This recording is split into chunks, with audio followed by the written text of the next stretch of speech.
வருகிற தேர்தல் தமிழ்நாடு அணிக்கும் டெல்லி அணிக்கும் இடையிலான போர் என துணை முதல்வர் உதயநிதி ஸ்டாலின் தெரிவித்துள்ளார். சென்னை மயிலாப்பூர் தொகுதியில் திமுக வேட்பாளர் வேலுவை ஆதரித்து பரப்புரையில் ஈடுபட்ட அவர் எடப்பாடி பழனிசாமியின் தலைமை அலுவலகம் டெல்லியில் உள்ளதாக விமர்சித்தார். தொடர்ந்து பேசிய அவர் மயிலாப்பூர் தொகுதியில் போட்டியிடும் தமிழிசை சவுந்தரராஜனை தோல்வியடைய செய்து மீண்டும் அவரை ஆளுநராக்குவோம் என கூறினார். நம்ம எடப்பாடி பழனிசாமியா கூப்பிடுறோம் 10 தோல்வி பழனிசாமின்னு. அது மாதிரி இந்த அக்கா 6 தோல்வி தமிழிசை அக்கா இருக்காங்க. அவங்களும் எல்லா இடத்துலயும் முயற்சி பண்ணி பார்த்தாங்க. தென் மாவட்டங்கள்ல இருந்து வட மாவட்டங்கள் வரைக்கும் எம்எல்ஏ எம்பி ஏதாவது ஒரு இடத்துல மக்கள் நம்மள வெற்றி பெற வைப்பாங்களான்னு. ஆனா எந்த இடத்துலயும் இது வரைக்கும் அக்கா அவர்கள் வெற்றி பெற்றதே கிடையாது. தொடர்ந்து மக்கள் நிராகரிச்சுக்கிட்டே இருக்காங்க.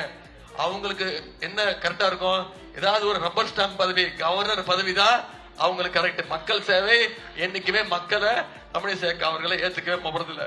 அதனால மீண்டும் தமிழிசை அக்கா அவர்களை நாம கவர்னர் ஆக்குவோம். அந்த வேலையை நாம பார்ப்போமா?